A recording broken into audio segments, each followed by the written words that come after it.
Bonjour tout le monde, j'espère que le son va être bon. On va parler des européennes. Mais avant de vous parler des européennes, j'ai envie d'attirer votre attention sur ce qui va se passer vendredi. Vendredi, je vais vous mettre le lien, je vous mettrai le lien en tout cas en dessous, en description, sur la chaîne de Pénélope, Odyssée, qui est qui travaille dans le cinéma.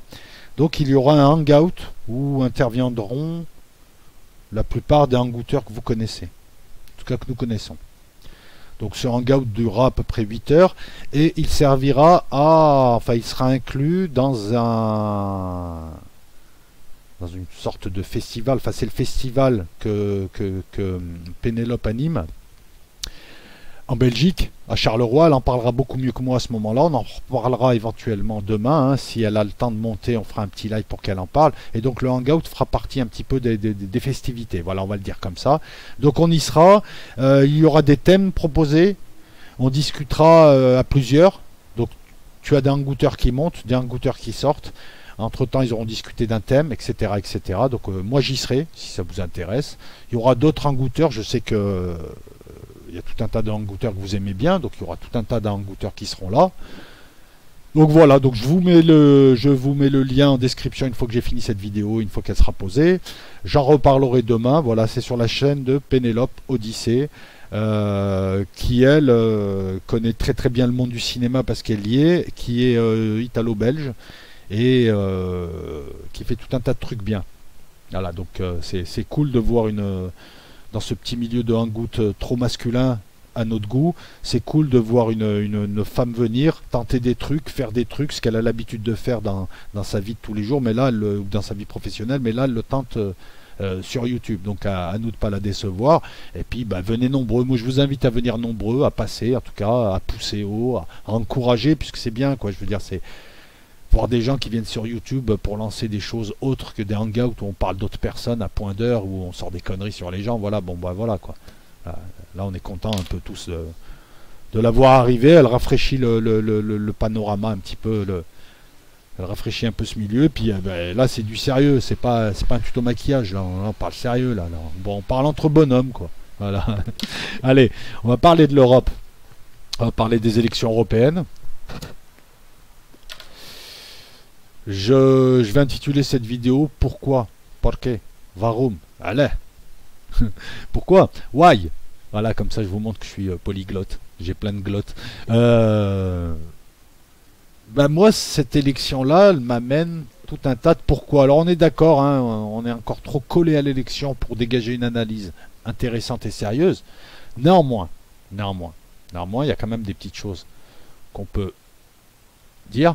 Et moi, j'aimerais que vous me disiez pourquoi est-ce que Smithers était était à LCI et parlait de la France insoumise. Smithers qui apparaît là, qu'est-ce qu'il faisait? Oui, Smithers, oui. Ah mais attendez, excusez-moi. Prends le temps. Voilà. C'est Smithers. Alors, de là à déduire que Mélenchon, c'est Monsieur Burns, il n'y a qu'un pas, je vous laisse franchir ce pas, hein, mais oui, Mélenchon meurt, Burns, ouais. Voilà. Je tiens aussi par cette annonce, à me décharger de toute responsabilité et surtout à m'excuser auprès de tous les rouquins de la Terre, tous les rouquinos, tous les rouillés, tous les rogis, tous les rougeaux. Excusez-moi. C'est plus fort que moi. Non, mais attends, tu vas voir les résultats des élections, tu tombes sur un rouquin étalon, excusez-moi. Non, alors, les amis rouquins, je n'ai rien contre les rouquins, je ne suis pas rouquinophobe. J'ai même moi-même un excellent ami rouquin. Un excellent ami rouquinos. Mais là, avouez quand même qu'on a du rouquin, ouais, du rouquin flamboyant. C'est le rouquin étalon, le mec. Voilà, et tout de suite, donc, j'ai pensé à Smithers. Trêve de plaisanterie. En plus, même son nom, il est rigolo. La nana d'LCI, elle l'a appelé. J'ai cru qu'elle l'appelait Catin. En fait, non, il s'appelle Kaitens ou quelque chose comme ça. Je vais pas écorcher son nom. Et c'est de l'humour hein, pour les nouveaux. Hein. On rigole. Hein. C'est juste que quand t'as un rouquin comme ça, tu peux pas. Non, mais quand t'as un mec comme ça, tu peux pas ne rien faire semblant, genre il est pas là. Non, c'est pas possible. Le gars, il a brûlé la télé. Attends, il me brûle la rétine. Je le regarde pas trop, vous savez. Je mets mes Ray-Ban hein, pour le regarder. Non, non, bah, il va. Voilà. Non, mais bon, on rigole, on rigole. Maintenant, on va passer aux élections. On va enlever le pauvre Adrien. Si un jour tu m'entends, bah écoute. D'ailleurs, voilà. Ami rouquin, je vous chambre gentiment là, mais.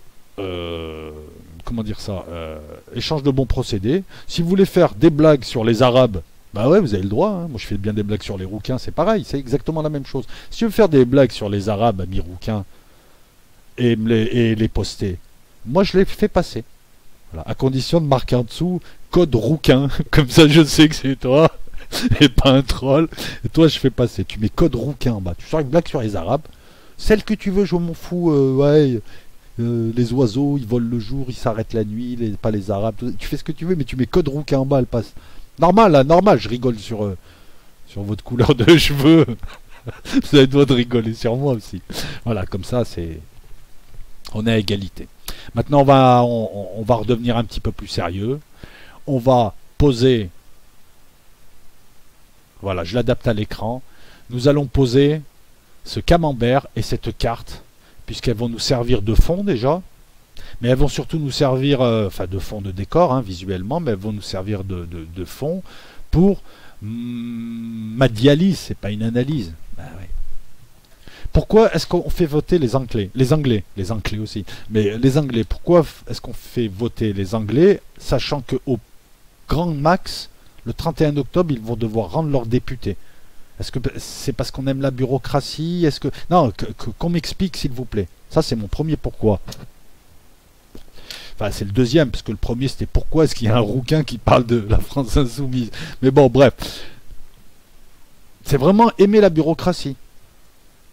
Pourquoi est-ce que la France insoumise est un parti où pourquoi est-ce que c'est le parti où il y a le plus de sympathisants?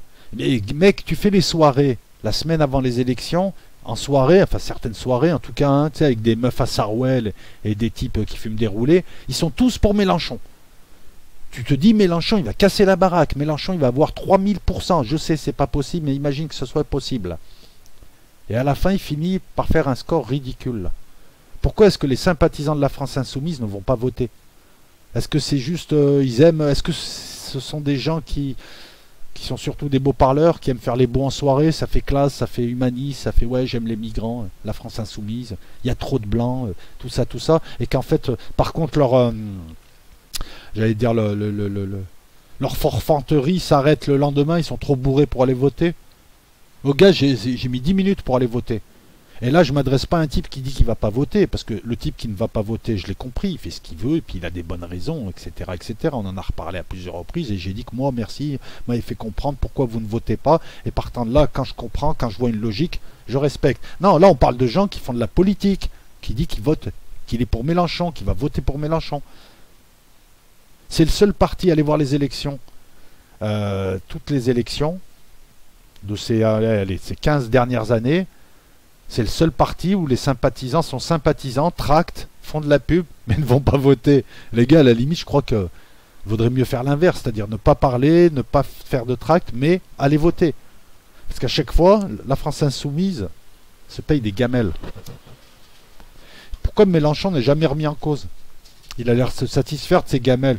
Lui, il a une place au chaud, hein. Pourquoi est-ce que sa tête de liste c'est toujours une fille à papa ou à maman? Là, en l'occurrence, une fille à maman, à Manon, j'allais dire. Manon Aubry. Pourquoi c'est pas une vraie prolétaire? C'est un parti de prolétaires. Pourquoi il n'y a pas de prolétaires? Un peu comme à la LCR, il n'y a que des intellectuels et des universitaires. Les prolos, ils sont juste là de temps en temps, ils t'en mettent un. Mélenchon, il a remplacé, comme troisième homme, il a remplacé Bayrou. Bayrou est arrivé en tant que troisième homme, c'était la fin du système. Comme je vous l'ai dit, le système, c'est pas seulement la somme de ses factions, c'est une entité qui se crée. Hein. C'est un peu comme l'espace-temps. Tu mets l'espace, tu mets du temps, et ça fait 1 plus 1 égale 3. Ça fait l'espace-temps, une entité au-dessus. Hein, un système. Et le système s'adapte aussi, il est protéiforme. C'est comme s'il avait une conscience, le système, indépendamment de ses factions qui se bouffent entre elles. Et il s'adapte à ce que veulent les gens. Et à un moment donné, après avoir essuyé 20 ans ou 25 ans de bipartisme, c'est-à-dire de 58 à, on va dire, les années 90, donc ça fait peut-être même un peu plus, ça fait plus de 35 ans, le système s'est dit, tiens, on va essayer d'introduire une nouveauté pour les élections, on va créer un troisième homme. Et là, on a commencé à avoir toujours un troisième parti qui apparaissait. Alors on a vu timidement un peu les Verts, mais c'était surtout Bayrou qui était désigné comme le troisième homme. Et lui, il y croyait, puisque le système a l'art de faire croire aux gens comme Juppé qui seront présidents, ou Fillon qui seront présidents, et puis, ou Valls aussi, et puis au dernier moment, il se plante à la mairie de Barcelone, quatrième. Les Barcelonais, ils sont pas fous, ils ont compris. Valls, il a cru qu'en traversant la frontière, il allait embrouiller les mecs là-bas. Non, non, là-bas aussi, la politique, ils connaissent, hein, surtout les municipales. Quatrième, c'est pas mal, je trouve. Donc, après Bayrou, Mélenchon. Mélenchon joue un rôle, ils jouent tous un rôle. Mélenchon, on dit le FN, Marine Le Pen, le système là. Mais Mélenchon, c'est pareil, hein, c'est les mêmes, hein, c'est des symétriques. Plus un, moins un, ou moins un, plus un, comme tu veux. Pourquoi est-ce qu'on ne remet pas en cause Mélenchon? Parce que, excuse-moi, dans un pays où il y a 25% d'ouvriers, où il y a telle discrimination sociale, où il y a des plafonds de verre qui affectent tout le monde, et notamment et surtout les ouvriers, comment se fait-il que ce parti ne fasse pas 30%? C'est pareil pour le FN, quoi. Hein, dans un pays miné par la perte d'identité ou la crainte de la perte d'identité, par les flux migratoires, par une économie déficiente, par une vassalisation du pays, par une perte de souveraineté, par ce que tu veux, on va pas se répéter. Comment se fait-il que les idées FN sont là, mais le FN a du mal, parce que 24% c'est rien. Ça aussi c'est un pourquoi que j'aimerais poser. Quant à Mélenchon, je pense qu'il joue un rôle et il occupe le terrain pour la nature ayant horreur du vide pour ne pas voir un véritable parti émerger. Il a tué les communistes. Il a tué un petit peu toute la vraie gauche. Hein, C'est marrant, on a une symétrie à droite à gauche aussi. Pourquoi vous ne le voyez pas ça? On a la droite avant, c'était... ils se font appeler les Républicains maintenant. C'était les anciens RPR. De l'autre côté, tu avais le Parti Socialiste et tu avais un centre qui faisait la balance. Et puis petit à petit, on a vu apparaître un petit parti à droite, le FN. Et c'est devenu le parti numéro 1 à droite. Parti de prolétaires, beaucoup de prolétaires.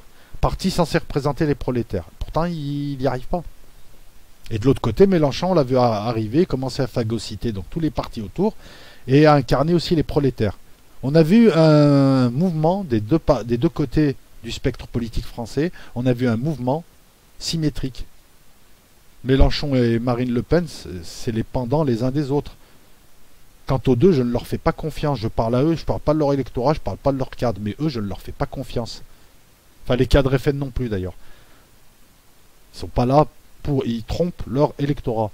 Et ça, c'est mon avis. Si tu ne l'épouses pas, tu ne l'épouses pas, cet avis. Et je ne parle pas des électorats. Pourquoi est-ce que... Comment dire ça?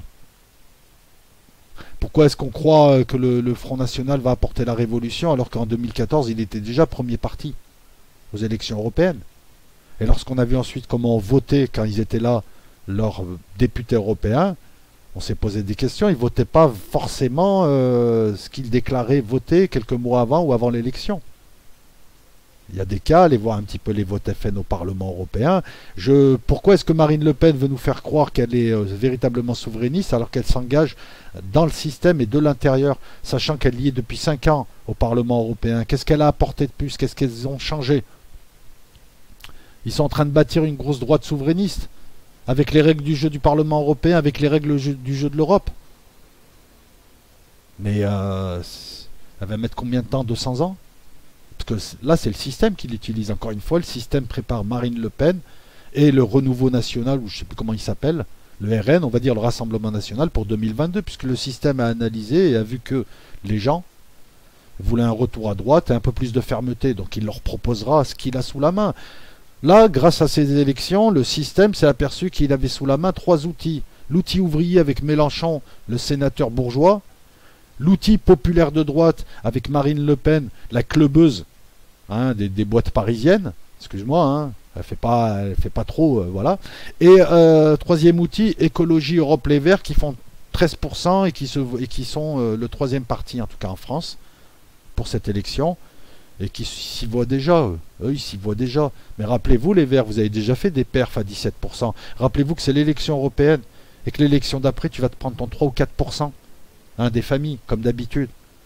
Donc pourquoi accorder autant d'élections pourquoi accorder autant d'importance à une élection européenne, sachant qu'elle n'est pas significative des rapports de force à l'échelon national, puisque les Verts ne feront jamais ça, Mélenchon il restera toujours à 6, 7, 8%, 10%, bref, voilà, mais elle n'est pas significative.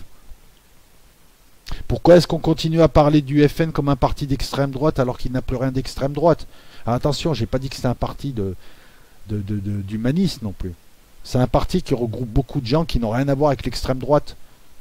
Alors pourquoi on continue à l'appeler extrême droite? Excusez-moi, Marine Le Pen, elle fait tout sauf extrême droite. Son parti fait tout sauf extrême droite. Il y a des racistes, des xénophobes dans son parti, il y en a dans tous les partis. Pourquoi on continue à la noircir alors que le système est en train de l'intégrer petit à petit, lui faire des ronds de serviettes? J'ai tellement de pourquoi. Pourquoi est-ce que Vauquiez a une tête de ringard, une tête de peluche, et pourquoi est-ce qu'il n'est pas naturel et il fait vraiment politicard de Troisième République? On l'a vu, moi je l'ai vu arriver, il était normal, et puis depuis qu'il est président de son micro-parti là, il se met à parler d'une certaine manière, on dirait qu'il a pris des cours. Pourquoi est-ce que Vauquiez se croit crédible? Pourquoi est-ce que les Républicains, qui sont l'un des deux partis collaborateurs, et oui, la collaboration, elle s'est pas arrêtée en 1945, il y a eu une nouvelle forme de collaboration qui est apparue par la suite. C'était la droite française à l'époque, c'était ce qui a donné l'UDF qui était très atlantiste, et tout au long des années 80, quand la trappe ne s'était pas encore refermée sur nous, tu avais deux partis de collaborateurs, à savoir le Parti Socialiste et ce qu'on appelait avant le RPR. Mais pourquoi est-ce que ces tocards, qui sont des collabos, pensent qu'ils vont restaurer la souveraineté et arranger les choses, alors que nous vivons les effets de ce qu'a fait Sarkozy en détruisant la Libye, par exemple, hein, en ne reprenant que ça, ou ses errances économiques. Nous vivons la vente de fleurons national aux USA. Nous vivons la désindustrialisation de la France. C'est eux, ça, c'est pas moi. Alors pourquoi ils ne se posent pas la question à savoir, mais attendez, je vais vous proposer les solutions de la merde que nous avons foutue. Pourquoi est-ce que ces gens... Comment faire confiance? Là, c'est plus pourquoi, mais c'est comment. Comment faire confiance en des gens qui n'ont même pas l'originalité d'avoir un nom de parti différent? Les Républicains, ils font tout comme les Américains.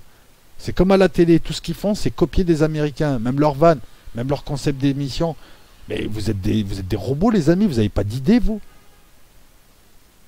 Vous êtes en train d'idolâtrer Babylone et vous nous refaites... Comment faire confiance en ce parti de merde, donc les Républicains? S'il y a bien une chose dont je suis content, c'est de voir le FN les bouffer. Bon, après, il va devenir comme eux, c'est dommage. Mais je suis content de voir le FN bouffer ce faux parti. Parce que je pense qu'il y a plus de xénophobes chez les Républicains qu'au FN. Et je le dis comme je le pense. Mais pourquoi alors voter? Parce que, pour nous, ça n'amène rien. Mais pour les formations politiques qui vont intégrer le Parlement européen, ils vont constituer des groupes. Et il y a deux gros groupes. Le PPE d'un côté, qui est un parti populaire de droite, qui regroupe les partis de droite, dits populaires. Et de l'autre côté, tu as une sorte de... Tu as les libéraux qui sont apparus, les verts qui sont apparus, hein, on le voit, hein, 107, 70, mais tu as le recul du deuxième gros bloc qui avait existé à l'époque, qui existe encore, les sociodémocrates. Plus les blocs sont importants et plus on a de chances de voir les commissaires de la Commission européenne, là où s'exerce réellement le pouvoir, être nommés, être proposés et être issus de ces blocs. Donc en fait, l'enjeu, c'est pas pour nous, c'est pour les larbins du système. Ils vont pouvoir poser d'autres larbins du système à des postes clés. Puisqu'effectivement, le Parlement européen n'a quasiment aucun pouvoir. Et même en théorie, il peut voter son budget, quelques mesures, il peut influer sur la décision quant au choix de son président, mais il n'a aucun pouvoir. Le pouvoir, ce sont les chefs d'État, le Conseil des ministres européens et la Commission. Des organes non élus. Donc oui, la question elle est bonne.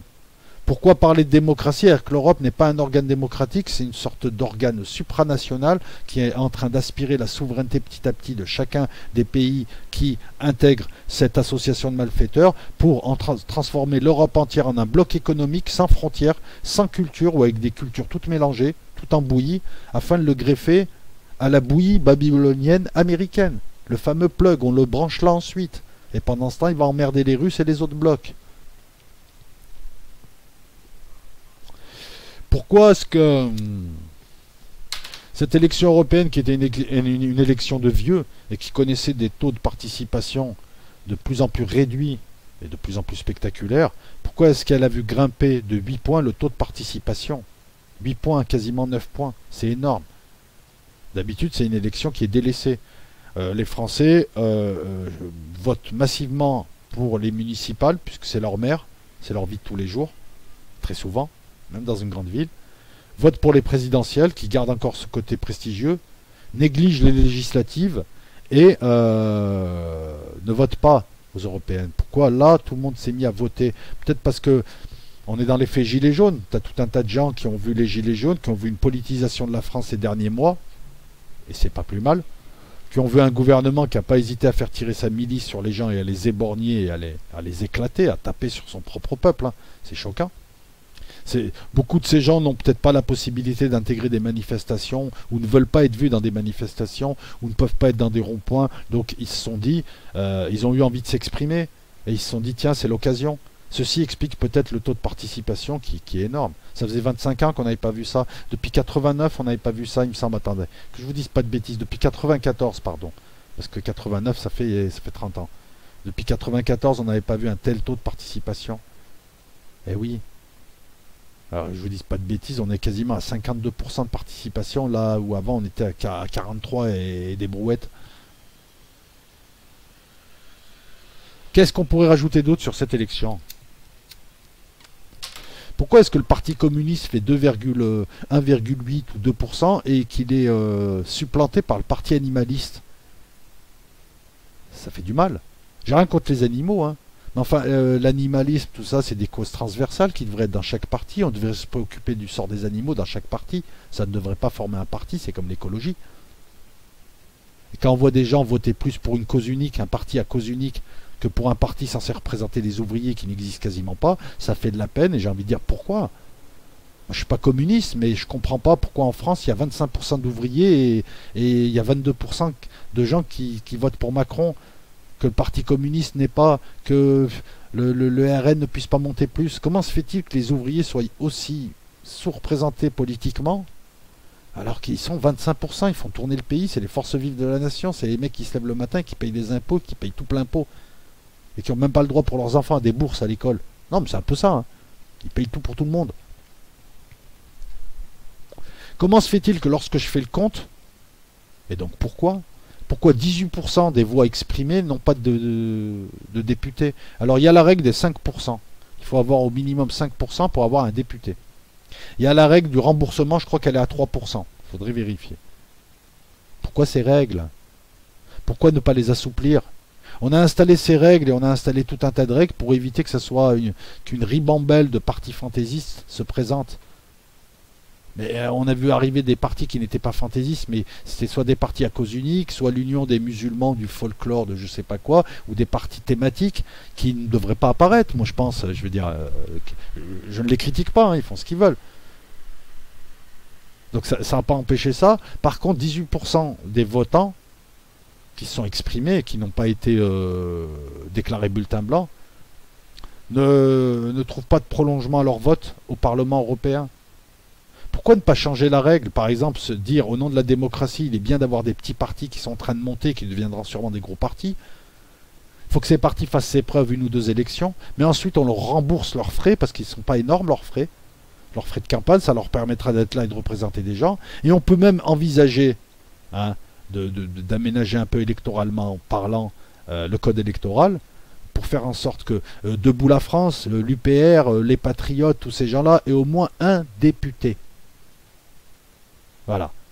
Tu es là depuis 2 élections, tu as fait preuve de ton sérieux, tu représentes une partie de la population, tu ne fais qu'1 ou 2%, mais on aimerait que les gens s'expriment, sans forcément revenir à la proportionnelle. Enfin bon, là c'est dans un système proportionnel, mais on pourrait aussi imaginer quelque chose pour le scrutin majoritaire. Eh ben écoute, même si tu arrives, voilà, si tu dépasses 1% ou 2%, tu as le droit à un député, c'est automatique, boum, un député. On te donne un député qui te représente et qui représente tes électeurs. Ça aurait fait quoi là? Ça aurait fait 7-8 députés qui représentaient 18% de gens, qui seraient peut-être revenus voter aussi.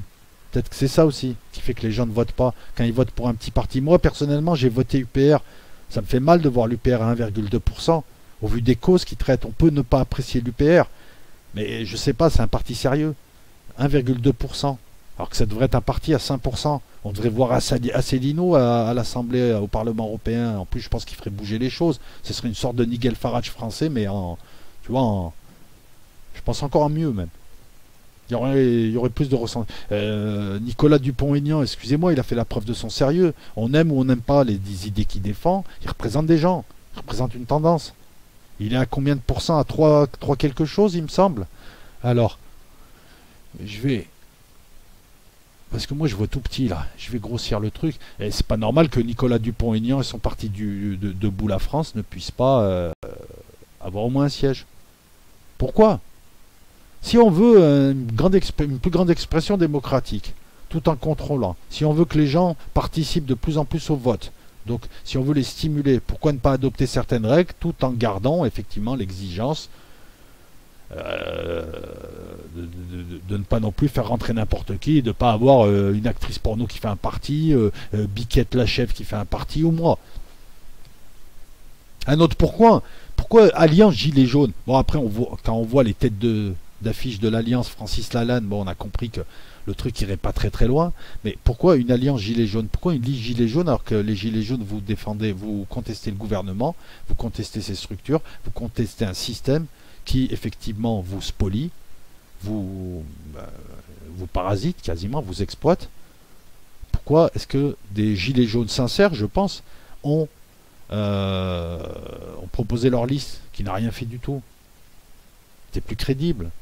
C'est un peu comme ce type qui se prétend représentant des Gilets jaunes et qui était chroniqueur chez Hanouna. Tu peux pas être dans le système hors du système parce que la soupe est trop bonne dans le système pour que tu sois sincère hors du système. Là, c'est un peu pareil.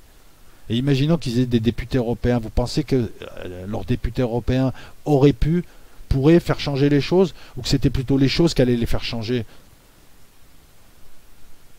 C'est un peu comme, voilà, Rassemblement National. Elle critique un système, elle veut pénétrer dedans, elle dit qu'elle va changer le système, alors qu'elle sait pertinemment que c'est le système qui va la changer, la Marine Le Pen. Ben là, c'est pareil. Bon, en plus microscopique. Moi, ça me rappelle Mitterrand qui a critiqué la Ve République, et quand il est devenu président de la Ve République en 81, il a dit « Je ne change pas la Constitution, parce que là, elle est à ma mesure, elle est taillée pour moi. » Comme un vêtement, bien taillé. Qu'est-ce qu'on pourrait rajouter d'autre à tous ces pourquoi? Après, pourquoi est-ce qu'à la télé,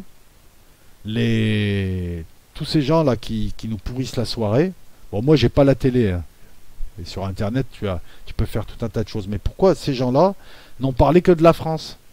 Or, si tu as les résultats des élections uniquement qu'en France, tu n'as aucune idée de l'élection. Donc pourquoi ne parler que de la France et ne pas avoir fait une émission pour parler de l'Europe? Ou en tout cas pour plus en parler, à part balancer quelques chiffres. Si tu veux comprendre ces élections, il faut avoir toutes les élections faites en Europe. Et là, tu te serais aperçu d'un tas de choses qui m'amènent à lancer encore un pourquoi.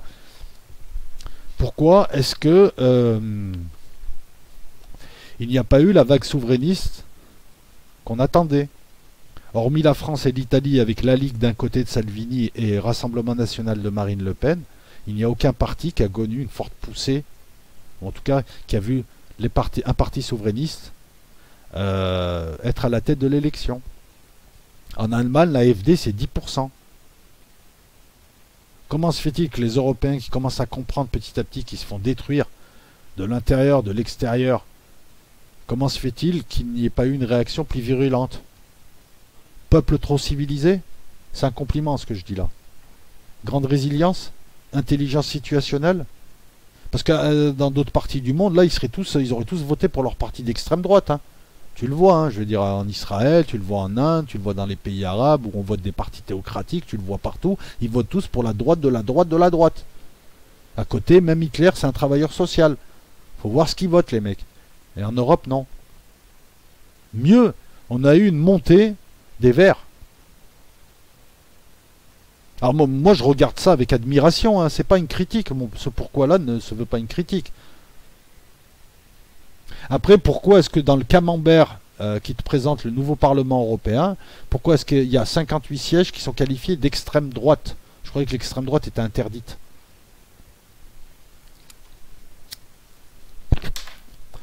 Pourquoi est-ce que la Pologne vote pour un parti de droite conservateur pro-américain, anti-européen, alors qu'ils sont en Europe pour gratter de l'argent? Alors si tu es européen, tu pourrais me répondre simplement en me disant, écoute, oui, mais l'Europe, les Polonais voient l'intérêt de la Pologne, c'est pas de notre faute si l'Union européenne est cocu et donne de l'argent, nous on récupère. Oui, normal. Tu peux me répondre comme ça. Hein. Tu peux me dire aussi que l'Europe ne t'impose pas d'acheter des armes françaises, par exemple. Même si on sent quand même que tu es bien anti-français, quoi. Hein, tu leur reproches je sais pas quoi, mais tu leur reproches de ne pas être venu t'aider en 39. Ils pouvaient pas venir t'aider, les Français, en 39, et ils essayaient déjà de s'aider. Non, parce que c'est le truc qu'on retrouve souvent en Pologne, ça. Mais je dis ça sans polémique. Hein. S'il y a un Polonais... non, s'il y a un Polonais, hein, pas un Français dont la grand-mère était polonaise, parce que là, tu me fais pas le coup de je suis Polonais, t'es Français, toi. Toi, je te parle pas, toi. Alors, tu me parles de l'élection de France. Non, je parle d'un Polonais qui vient d'arriver, ou un Polonais, je sais pas, genre un plombier qui serait là, qui ferait de la plomberie, en même temps, il m'écouterait. Voilà. Le parti qui a été élu en Pologne, enfin, qui était premier, c'est Droit et Justice. Tout un programme. Remarque, tu me diras, pour faire de la justice, il vaut mieux faire la fac de droit avant. Hein. Ah, elle est bonne celle-là. Pourquoi je sors des vannes aussi pourries? Je sais pas. Qu'est-ce que je pourrais rajouter d'autre? Smithers, on en a parlé. Manon Aubry aussi. Voilà, avec un petit peu de recul. Hein. Je crois qu'on est à 48 heures de recul. Bon, moi, je suis un peu déçu parce que j'aurais aimé que le parti pour lequel j'ai voté ait au moins un siège. Je pense qu'il y a des choses à faire en la matière. Mais on va attendre. Hein. Vous enflammez pas ceux dont les partis sont allés très haut, parce que je pense qu'à part le Rassemblement National qui confirmera, et qui a confirmé hein, déjà, mais qui confirmera son implantation comme parti numéro 1, et c'est ce qui m'amène à penser que le système va le proposer en 2022, puisque si le Rassemblement National se plante en 2022, le système, il s'en fout. Il dira aux gens, je vous ai mis ce que vous voulez, vous avez vu, c'est des nazes. Vous voyez, c'est assez piégeux. Hein. D'un côté, on lui a élimé les dents au FN, hein, on lui a usé les dents pour pas qu'il morde, et de l'autre côté, on va le présenter, on va lui balancer tout un tas de trucs glissants, et on va se dire, soit il réussit, les gens sont contents, le système continue à avancer, soit il foire, il nous sert de fusible, et on le vire, comme on a viré les socialos, les cocos, la droite classique, etc. etc. Vous voyez, toujours considérer le système comme un être à part entière, comme une entité, ayant une certaine conscience. Hein. C'est théorique, hein, je n'ai pas dit que c'était comme ça. Mais alors, qu'est-ce que je pourrais encore évoquer? Forte poussée verte.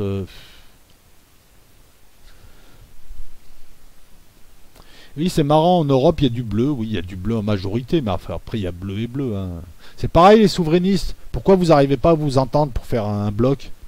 Parce que, en fait, vous apercevez qu'il y a plusieurs Europes et pas une seule Europe, et qu'il y a des intérêts divergents entre un Polonais, un Français et un Allemand. Ce qui est normal d'ailleurs. Et que si t'es patriote, tu peux pas que le patriotisme s'arrête à ta frontière, ou le nationalisme, appelle-le comme tu veux.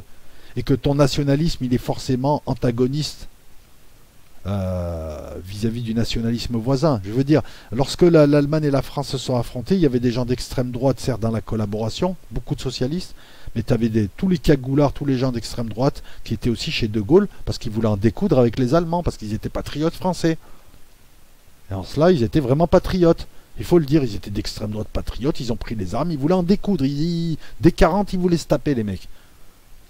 Les ligues de feu, les cagoulards, tous ces gens-là. Donc, pourquoi nous faire croire à une Europe unie avec des intérêts en commun? C'est pas vrai, c'est pas vrai.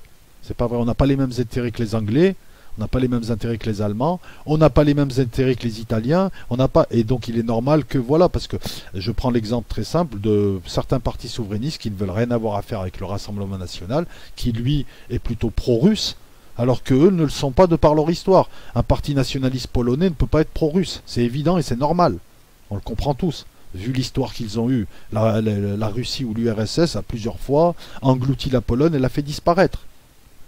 Donc la Pologne, en ce moment, à l'échelle du temps, elle essaye juste de rendre un petit peu ce qu'elle a pris dans la tête.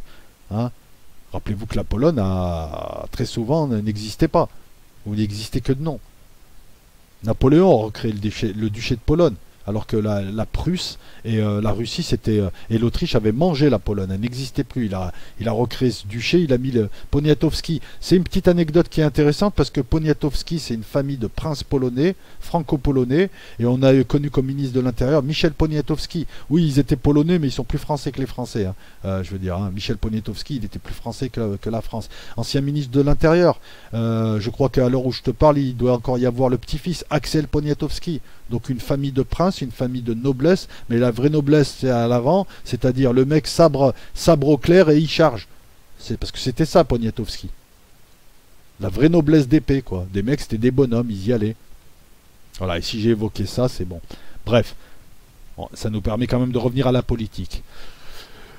Pourquoi plein de pourquoi en fait. Pourquoi est-ce que vous êtes allé voter? Pourquoi est-ce que vous n'êtes pas allé voter si vous avez envie de le mettre en poste? Hein, vous ne me devez rien, hein, puisque de toute manière on discute.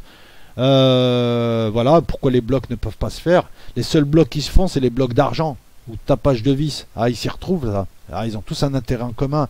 Mais tu peux pas faire croire à un rassemblement souverainiste ou nationaliste en Europe. Tu peux pas. Rappelle-toi que ça fait seulement 70 ans qu'il n'y a plus de guerre en Europe. Avant, les Européens se battaient surtout entre eux. C'était des guerres violentes. C'était des guerres pour une suprématie d'une partie de l'Europe, voire même de la survie de pays. Et puis rappelle-toi que la France fait partie des pays enviés, jalousés en Europe. Il faut arrêter de dire mes amis allemands ou mes amis... je dis pas que tous les Allemands détestent la France. Je parle politiquement, les Allemands voient la France comme un rival qui les fait chier. Les Anglais c'est pareil, les Polonais c'est pareil. Et voilà, faut pas croire. C'est pas genre tout le monde suit la France les yeux émerveillés. Donc se rappeler qu'on est dans un contexte où il y a des tensions, où il y a des rivalités, où il y a des... peut-être pas des haines, mais en tout cas des méfiances. Et il serait temps aussi, pour ceux qui font de la politique de bazar sur YouTube, d'aller un petit peu mieux considérer les choses et de voir qu'il y a 3 Europes, si ce n'est plus. Donc créer une Union Européenne, ça me fait rigoler. Tu peux créer une union des États latins, ça c'est fait. Il y a des intérêts communs. Tu peux créer une union avec le Maghreb. Tu peux créer un grand marché européen. Ça peut marcher, à condition de bien le faire et de ne pas le faire là. Puisque je finirai là-dessus pour les gens qui arrivent. Tout le monde a envie de voir l'Europe des peuples. Tout le monde. Et l'Europe des peuples n'a pas attendu cette Europe-là, qui a été montée par Jean Monnet, Robert Schuman et la CIA surtout, pour justement détruire les nations et faire ce que nous sommes à l'heure actuelle, c'est-à-dire des gouvernorats. Personne n'en veut.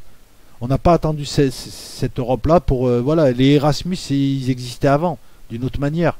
Les étudiants se baladaient. Je veux dire, on peut refaire tout ce qui est bien dans cette Europe-là qui existe, tout ce qui est bon, on peut le refaire avec des traités multilatéraux. Quant au reste... l'obligation d'accueillir des migrants, la destruction de l'agriculture, tout normé. On te dit bientôt, on te dira comment aller pisser à l'européenne en tenant avec 2 doigts et ta verge et puis tu la diriges là. Non, mais il y aura des documentaires pour ça. La théorie du genre, il y a tout un tas de choses. Tous ces trucs-là, on n'en veut pas. On ne veut pas être représenté par des alcooliques. Juncker, c'est quoi? Le gars, il se lâche, quoi. Il est raide bourré au whisky en 24-24 et on le voit en photo. C'est ça ton président? T'imagines? On ne veut pas d'un président européen. Puisque les pays sont trop, et sur les mentalités, et économiquement, et sur tout un tas de choses, sont totalement différents, voire antagonistes.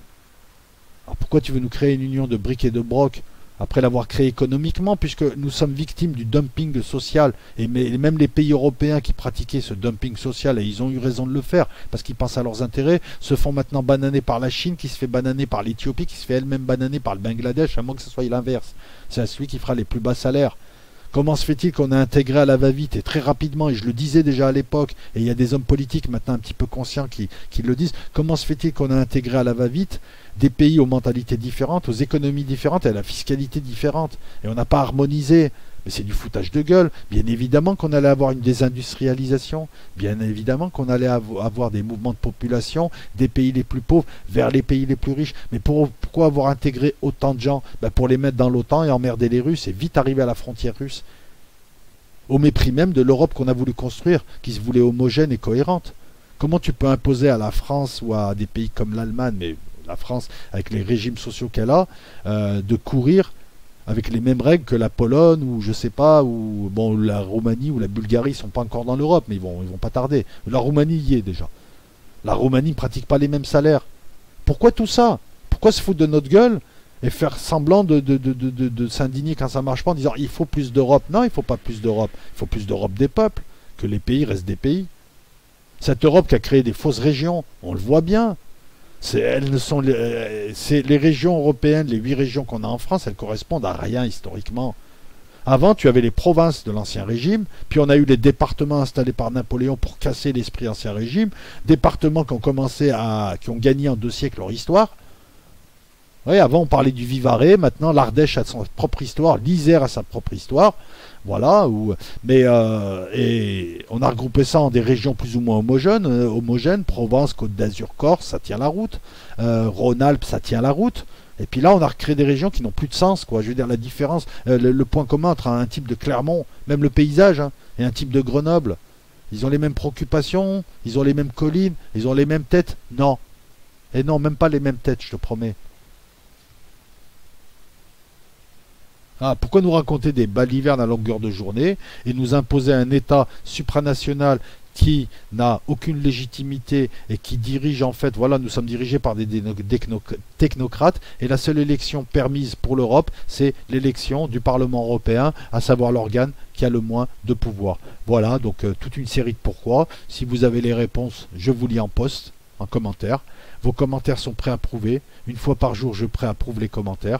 Donc, c'est les commentaires qui ne sont pas polis, les commentaires qui n'apportent rien, les commentaires où tu me mets juste un lien, c'est pas la peine. Arrêtez avec vos liens, parce que pour certains, pas tous, hein, il y a des gens qui mettent des liens parce que voilà, c'est tel lien scientifique. Moi, je vois Gilles, par exemple, le Neko, qui me met des liens et tout. Non, là, c'est différent. Là, on a affaire déjà à une tronche. Voilà. Mais ceux qui me mettent des liens, là, les amis, je voulais vous dire, mais tu peux pas m'expliquer en 4 phrases ce que tu as vu? Puis tu as besoin de savoir ce que je pense pour penser. Je te le dis gentiment. Tu me mets pas un lien, tu me dis sur YouTube, j'ai vu un tel qui disait ça, qui évoquait ça et qui pensait ça. Qu'est-ce que toi t'en penses? Moi personnellement, je pense ça, ça, ça. Ça, si tu le fais, c'est bien. Si tu le fais pas, c'est du groutage. Si tu me mets un lien et puis tu attends de voir ce quel loco pense, si tu m'aimes bien ce que je dis est parole d'évangile, et si tu m'aimes pas, je suis forcément al crado et je dis des conneries, même si tu m'as suivi depuis 2 ans et t'es surtout mes hangouts. Ouais, c'est un peu ça aussi, là. Certains publics de psychosés. Non, mets-moi pas de lien. Voilà. Je vais finir cette vidéo par 2 choses. J'attends toujours des platistes qui répondent, qui puissent répondre à mes questions. Donc j'ai fait passer certains de vos posts là, mais je ne fais pas passer les posts d'insultes. Surtout les insultes de timbré, quoi. Le type qui t'envoie un premier post pour dire ouais mais on a le droit de dire ce qu'on veut, c'est la dictature de la pensée, et quand tu lui dis que toi aussi tu as le droit de dire ce que tu veux et que c'est ta chaîne et que je l'oblige pas, il t'envoie 30 ou 40 posts d'insultes et d'injures en te traitant de fou. J'ai pas reçu le début du quart, les platis, j'ai pas reçu le début du quart d'une réponse à ma question. Alors faites pas comme si, je sais pas, je commence à véritablement croire que vous êtes des bonobos. Vous n'arrivez même pas à comprendre des questions. On vous a posé 2 questions, on vous a demandé d'aller voir 2 sites. Et dans l'un des sites, il y a 2 vidéos. Et de revenir ensuite, de répondre aux questions. Et voilà. Et je reçois quoi? Qu'est-ce que tu penses de la Terre biplate et bicarrée? Et je pense que c'est de la merde. Tout simplement. J'ai pas eu grand chose à faire. Hein. Je suis juste allé voir sur un site de charlatans. Et maintenant, je vais m'adresser aussi à ces gens qui ouvrent des hangouts, hein, parce que bon, votre public, j'ai du mal, hein, je peux pas avec des gens qui m'insultent et qui comprennent pas, qui n'arrivent pas à discuter. Tu vois, j'ai discuté avec des identitaires, des gens d'extrême droite, il y a eu des débats, il y a eu des choses, il y a eu des arguments. Là, les types comprennent pas tes questions et t'insultent. Ceux qui font des hangouts et qui disent que la Terre est plate, vous savez pertinemment que la Terre n'est pas plate. D'ailleurs, vous le savez tellement pertinemment que quand on vous bloque, vous mettez 3 mois pour aller retravailler votre version. Je comprends pas, t'as la vérité ou t'as pas la vérité? Moi, je pense que vous êtes des petits escrocs qui vous servez de vos hangouts pour faire de l'argent, vous faire connaître, pour votre ego, pour exister, mais que vous vous foutez de la gueule d'un public, et vous avez bien raison de le faire, d'un public de gros débiles, des dissidents qui mettent des drapeaux d'autres pays et qui racontent n'importe quoi à longueur de journée sur YouTube. Voilà, un tas de merde, quoi.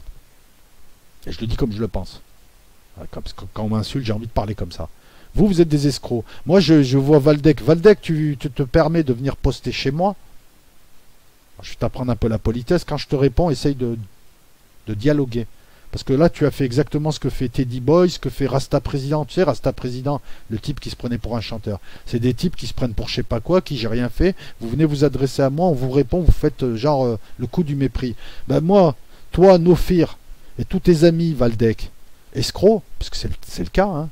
Eh ben non, on peut pas dire que tu ne le sais pas.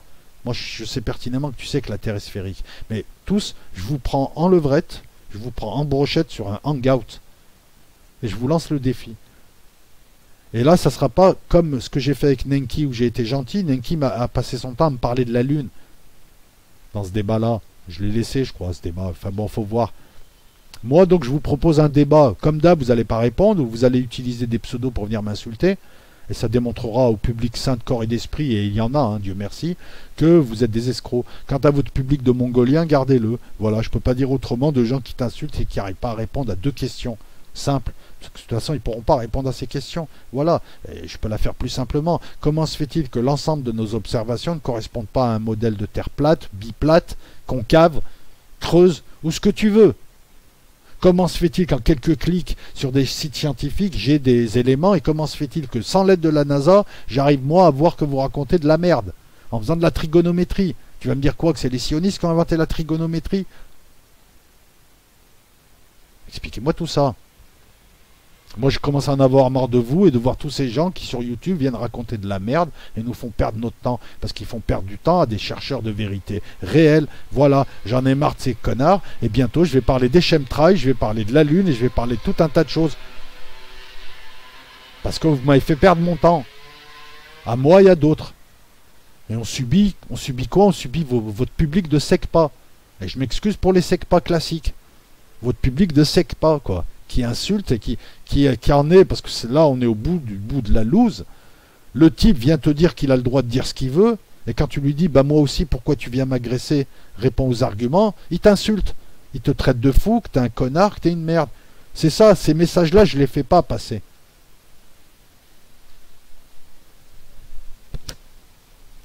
Et moi j'invite en tout cas mon public à pas aller troller ces gens. Soit ils répondent, on fait un débat. Vous prenez contact avec moi par le biais du juge redoutable, on va faire un débat, on va faire un maximum de publicité, vous venez avec vos arguments, moi je vais venir, je vais le préparer, le débat se passera une fois que tu m'auras averti, toi ou tes petits amis, il faudra me donner un peu de temps que je le prépare, parce que j'ai une vie moi, en dehors de YouTube, et si vous venez pas, on aura compris, voilà, parce que c'est fou, ces gens, non mais je ne discute pas avec toi, tu sais le coup du mépris, tu sais à peine lire et écrire, commence pas à essayer d'être méprisante. Et là, je m'adresse à une autre personne. Je te suis depuis des années, prétentieux. T'es hypocrite. Tu me suis, tu me traites de prétentieux. Pourquoi? Parce que t'es une teubée. Désabonnez-vous, désabonnez-vous. Je te dis, ma chaîne, je ne veux pas de ce genre d'abonnés. Moi, j'aime mon public. Je le respecte, mon public. Mon public me motive. Donc, le fait de vous savoir parmi mon public, non. Ou alors, vous venez juste pour la monétisation et tu fermes ta gueule. Parce que là, voilà, vous m'insultez trop pour que je puisse vous accorder du respect, vous et tous les débiles profonds qui font de la politique sur YouTube. Ah, parce qu'à côté de vous, j'ai l'impression d'être un prix Nobel. Alors qu'à la base, je suis un couille d'âme, moi, je suis un type moyen. Voilà, donc, on a parlé de l'Europe. J'ai pu aussi vous parler, et ça c'est beaucoup plus positif, de ce que fait Pénélope Odyssée et du hangout qu'elle prépare afin d'intégrer ce hangout de 8 heures dans une diffusion beaucoup plus large en Belgique dans le cadre de son festival. Elle vous en parlera bien mieux que moi. Donc, demain, je vous en reparlerai en tout cas, mais vendredi, ça se passera sur sa chaîne. J'y serai et tous les hangouteurs que vous appréciez et que vous n'appréciez pas seront là. Donc venez nombreux et nombreuses, que ce hangout soit une réussite. Hein, on a quelqu'un qui est là depuis un certain nombre de mois, mais pas plus, et qui déjà lance des choses, fait des trucs. Et à côté de ça, on a des gens qui sont là à vie. Hey, sioniste, t'es un vendu parce que la terre elle est plate et puis moi je suis croyant et tu n'as rien à m'apprendre parce que tu es El Crado et tu es vieux. Et puis tu sais, ils répètent en litanie leur truc, quoi. J'aimerais bien voir vos têtes, les gars. Hein, vous répétez, ouais, El Crado, ben El Crado, il vous fait tourner en ce moment, El Crado, n'empêche. Voilà, parce qu'El Crado, en 2 ans et demi, il a monté une chaîne tranquille, où il retrouve aussi des gens tranquilles. Vous êtes où? Vous êtes là, voilà. Dès qu'ils voient un truc, dès qu'ils voient quelqu'un faire quelque chose, ils attaquent tous et puis ils répètent des trucs comme ça et tout. Vous avez des hangouts pour ça, hein? Ou des gens qui se bouffent le foie parce qu'ils sont incapables de proposer quoi que ce soit, sont là pour parler d'autres gens. Vous avez des hangouts comme ça pour vous, le public de SECPA. Et ben enfin, en 2019, c'est même pas le fait de dire que la Terre est plate, c'est que dès qu'on commence à t'expliquer un truc simple en plus, un truc qu'un CM2 comprendrait, tu te mets à nous insulter, tu te mets à sortir des conneries, et pour ceux qui insultent pas, il vient, il balance un lien. Et ça, c'est quoi? Non, ça marche pas comme ça le débat. Le débat, c'est tu me dis un truc, tu me sors des arguments, je te sors des contre-arguments, tu me réponds à mes contre-arguments. Ça s'appelle la logique. Maintenant, si t'es timbré, si t'es un fou, dans le sens si t'es un débile, t'as 80 ou 85 de QI et t'es incapable de... Alors ça aussi, ça m'a fait rire. Le type, il y en a un qui m'envoie un post, vous pouvez pas les lire. Si, oui, mais si tu es si intelligent que ça, tu serais multimillionnaire, je sais pas quoi. Enfin, vous voyez le niveau, mais ça part en n'importe quoi, tu vois. J'ai même pas besoin de t'expliquer pourquoi le truc, c'est n'importe quoi. On a du mal à parler avec des gens qui sont dans le délire. Voilà. Cette clique de gens qui sont dans le délire, dans le déni de la réalité, qui va parler du détartrage de tes dents alors qu'on voit pas sa tête parce qu'il a une mâchoire de requin, qui parle de chez toi alors que le mec vit dans un taudis chez sa mère, ou je sais pas où, qui te parle de perversion narcissique à longueur de journée alors que la seule perverse narcissique c'est cette personne. Voilà, on voit des gens qui sont dans le déni de réalité, dans la médiocrité et qui n'ont plus que ça pour se lancer dans l'invective. T'es un crado.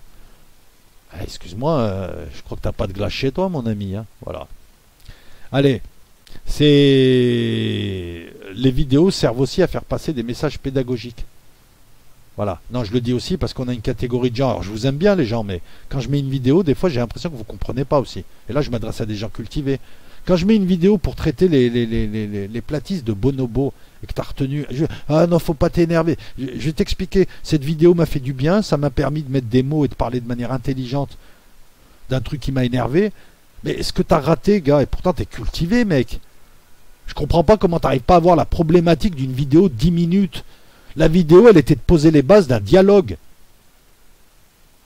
Et putain, je suis obligé de réexpliquer mes vidéos. En fait, c'est simple. Hein. Je vais faire une vidéo, je vais faire un travail d'explication. On est en 2019. Bravo l'intelligence. Bravo le quotient intellectuel. Cette vidéo était de dire aux platistes, vous ne m'insulterez plus, parce que je ne fais plus passer vos messages. 1. Ceux qui veulent discuter avec moi, je veux bien. 2. À condition que vous alliez un petit peu vous documenter. 3. Et ensuite que vous répondiez à 2 questions de bon sens. 4. Voilà le plan. Moi, je sais pas, quand j'écoute une vidéo, la deuxième fois, même la première fois, je vois la structure de la vidéo. Et je comprends que t'as encore des gens qui pensent que je suis en colère. Non, mec, tu sais, quand j'éteins YouTube, je me fais un bon café éthiopien, là, parce que j'en ai acheté du café éthiopien, j'en parlais l'autre fois. Je me roule un bon bédo, et je pense pas du tout à vous. Alors, je pense qu'aux bonnes choses sur YouTube. Et même quand je suis sur YouTube, okay, c'est fou. Quand je fais des vidéos comme ça, je fais pas de clash, là, c'est pas un clash. Là, on fait de la sociologie. Parce que je préfère ça que parler de gens. Nommément. Là, si tu veux, voilà, t'as des gens, t'as des merdes qui sont dans des hangouts de merde, qui parlent de petites gens, qui passent leur temps à parler de gens, et ce sont eux des petites gens. T'as des gens, t'as des personnes qui parlent de faits. Très vite, ça dérive sur les gens. Nous, on essaye de parler d'idées. Donc là, par exemple, j'ai nommé personne. J'ai parlé sociologiquement d'un groupe de personnes pour exprimer certaines idées, certaines problématiques, certaines préoccupations sur YouTube. Et puis c'est marrant parce que tant que tu connais pas, tu en rigoles, ou tu fais le... alors tu n'es pas obligé de suivre la vidéo, mais dès que tu ouvres une chaîne, on s'aperçoit que tu es le premier à chialer, à pleurer dès qu'on te fait boue. Alors imagine, nous, ça fait des années qu'on est là, et j'ose pas imaginer ceux qui sont au-dessus de moi en nombre d'attaques, en nombre d'abonnés, qui eux-mêmes... Moi j'ai le dos large.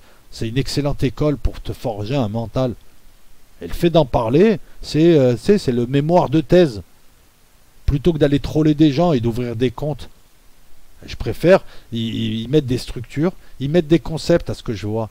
Et c'est ça là, ce qui est exprimé dans les vidéos. Rappelle-toi que c'est toujours des vidéos à but pédagogique ici. Avec interaction en plus. Et quand je m'en prends à toi comme ça crée une interaction, et puis on est dans le dialogue de groupe, c'est même pas... Voilà, tu vois, j'ai nommé personne encore une fois là. Mes vidéos, il y a une structure. Tu peux reprocher à mes vidéos, je fais des fautes de français parce que souvent je suis fatigué, je sais m'exprimer dans ma langue et bien mieux que certains. Je ne finis pas mes phrases parce que je réfléchis très vite, ça va très vite dans ma tête. Donc je suis déjà à 2 idées derrière, quoi. Et en fait, moi, au lieu de te faire tout l'alphabet, je fais A, M, Z. Ceux qui connaissent l'alphabet comprennent, c'est vrai que pour les autres, ça peut être désagréable. J'articule peut-être pas assez. Ça fait ricaner les faux écrivains et tous ces gens. Il fait de la géopolitique. Ben ouais, je fais de la géopolitique, mec. J'ai toujours bossé dans ces domaines-là. Je suis diplômé de l'enseignement supérieur, ce qui semble pas être ton cas. Donc pareil, je laisse les ricaneurs à 500 abonnés qui font des clashs juste pour avoir de la monétisation, je les laisse ricaner et puis écrire des contes pour enfants. Mais moi j'avance. Donc ces vidéos-là, c'est pas des vidéos de clash. Et là, ce que je t'explique, je fais de la pédagogie. Vous devriez tous ouvrir des chaînes. Sérieusement. Comme ça, vous verriez les choses, vous verrez ce que c'est que faire un article. Vous verrez que les vidéos que je fais, je les fais avec 3 bouts de ficelle et je mets quand même pas mal d'analyse. Et je suis très content de voir que les gens qui ont un cerveau, eux, voient ce que je mets dedans. Parce que des fois, j'ai des messages de gens qui, eux, sont bien plus balèzes que moi. Parce qu'il est là le drame, et je finirai là-dessus, les amis. On est en 2019. On est dans Idiocracy Land. Les gens sont devenus complètement débiles. Je parle pas de gens pas cultivés, mais débiles, haineux, stupides, illogiques. Et moi, ce qui me chagrine, et c'est le mot de la fin, c'est d'avoir l'impression d'être un prix Nobel à côté des gens que je vois. Alors qu'à la base, moi, dans ma génération, je suis un type très moyen, laborieux, qui doit travailler ses sujets. Et je sais que je suis laborieux, c'est ce qui fait ma force. Et là, ce que je vous propose, avec 3 bouts de ficelle, j'ai pas les moyens de le travailler, puisque je travaille dans la vie. Dans la vraie vie, je travaille. Puis je suis fatigué. Et puis j'ai pas envie forcément de voir tous vos liens. Moi, j'ai une vie dehors. J'ai envie aussi de voir autre chose, de discuter avec d'autres gens, de faire autre chose que d'être sur YouTube à suivre des liens qui supposent des heures et des heures. C'est pour ça aussi que vos liens, des fois, m'agacent. C'est que moi, je peux pas consacrer 3 heures à 10 liens. Parce que j'ai envie de faire autre chose ce soir-là. Parce que voilà, c'est pas mon métier. Ou alors, si tu veux, tu me payes. C'est mon métier, je fais ça 24/24. Enfin voilà. J'espère que le son est bon. D'autres vidéos arrivent. N'oubliez pas donc le hangout chez Pénélope Odyssée vendredi à partir de 19h. En tout cas, moi je vous invite à venir. Et puis qu'est-ce que je pourrais rajouter d'autre, et puis écoutez, bonne continuation. Sahafto comme pour les gens qui font le ramadan. Bon appétit pour les autres. Et puis voilà, et puis on va continuer à suivre un petit peu. Donc j'ai tout un tas de vidéos qui arrivent, mais celle-là je devais la faire. Et puis voilà, et je finis vraiment là-dessus. J'ai fait des blagues sur les rouquins, j'espère que vous avez compris que je rigole, on est dans le chambrage. Hein.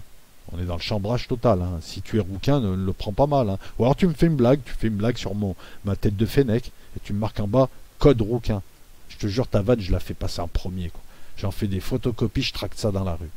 Allez, la bise à tout le monde, portez-vous bien, ciao. C'était El Loco, toujours le numéro 1.